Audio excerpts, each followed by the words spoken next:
Lake Missoula Tea Company strives to source the best teas from around the world by working with small-scale artisan farmers. This type of sourcing allows for organic farming practices, permaculture, fair trade, and the direct trade of premium tea to markets that these farms have difficulty in accessing. Working with this model truly benefits the people behind the tea pickers and farmers.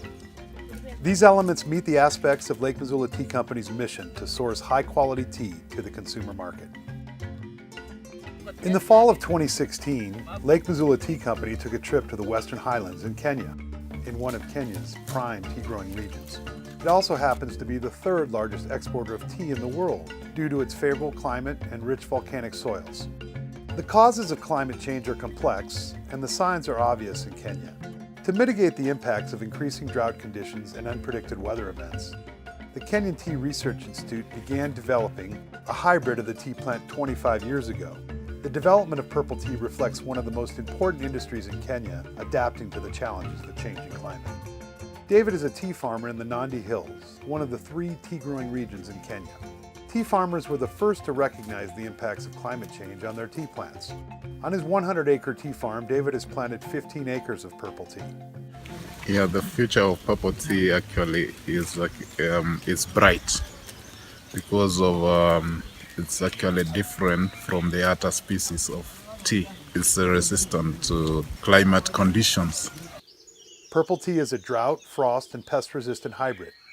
It's also a strong medicinal with varying amounts of antioxidants, anti-carcinogens, and has anti-aging properties. David has grown the purple tea for 2.5 years. The purple tea plant is hardier and produces a higher yield than the green tea plant, and grows in acidic soils on former grazing lands.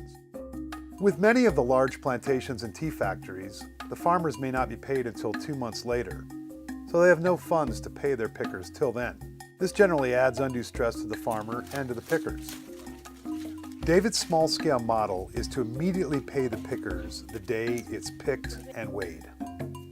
As his capacity grows, he plans to manufacture the tea and sell it directly to buyers, thereby bypassing any middle markets.